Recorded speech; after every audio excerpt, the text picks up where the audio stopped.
So this is exercise number 1.1ல் உள்ள ஒரு சிம்பிள் கொஸ்டின்ஸ் மட்டும் பார்ப்போம்.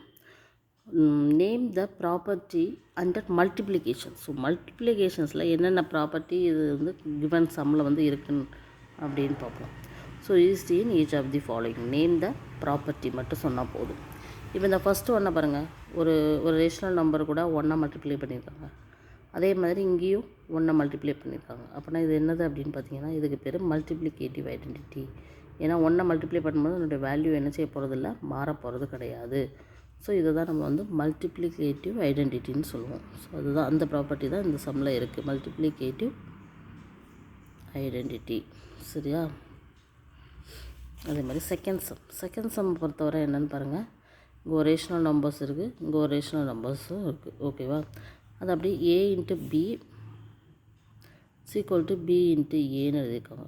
ஸோ இந்த மாதிரி மாற்றி மல்டிப்ளை பண்ணுறது, மாற்றி ஆட் பண்ணுறதை வந்து நம்ம என்ன செய்வோம் அப்படின்னா காமுடேட்டிவ் ப்ராப்பர்ட்டின்னு சொல்லுவோம். அதுக்கு பேர் என்னது?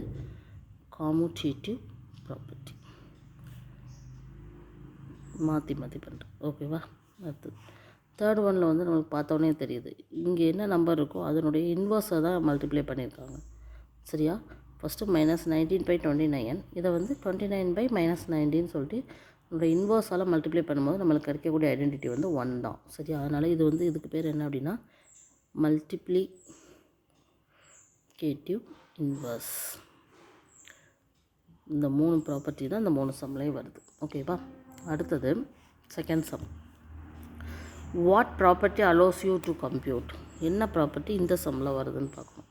இதை பார்த்தாலே நீங்கள் ஈஸியாக சொல்லிடலாம். a into B into C is equal to அஸ்ங்கும் போது a into B into C இந்த ஃபார்மேட்டில் தான் இருக்குது. a 1/3, b 6, c வந்து 4/3.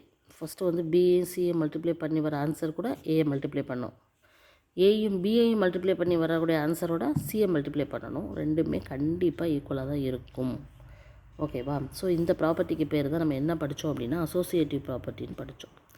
ஸோ இதுதான் வந்து அசோசியேட்டிவ் ப்ராப்பர்ட்டின்னு எழுதிடணும். ஓகேவா? ஸோ இது வந்து அடுத்த சம். லாஸ்ட் ஒரு என்னன்னா, the product of 2 rational numbers. 2 rational numbers வந்து நம்ம ப்ராடக்ட் பண்ணும்போது, மல்டிப்ளை பண்ணும்போது இப்போ p/q இன்ட்டு a/b ரெண்டு ரேஷனல் நம்பர்ஸ் மல்டிப்ளை பண்ணும்போது நம்மளுக்கு என்ன கிடைக்கும்? pa/qb அப்படிங்கிற ஒரு ஆல்ரெடி வரக்கூடிய ஆன்சரும் ஒரு ரேஷனல் நம்பராக தான் இருக்கும். ஸோ இதுதான் இதுக்குரிய answer. The product of 2 rational numbers is always ஒரு ரேஷனல் நம்பராக தான் இருக்கும். இதுவும் இதுதான் இந்த கொஷினுக்குரிய ஆன்சர். ஓகேவா? இதில் வந்து காமுடேட்டிவ் ப்ராப்பர்ட்டினா என்ன, அசோசியேட்டிவ் ப்ராப்பர்ட்டினா என்னங்கிறத கொஞ்சம் தெளிவாக அடுத்தடுத்த கிளாஸில் பார்க்கலாம். ஓகேவா? அதே மாதிரி இந்த identity, multiplication identity, multiplicative inverse, இது ரிலேட்டடான சம்ஸும் கேட்பாங்க. அதையும் நம்ம வந்து நெக்ஸ்ட் கிளாஸில் பார்க்கலாம். தேங்க்யூ.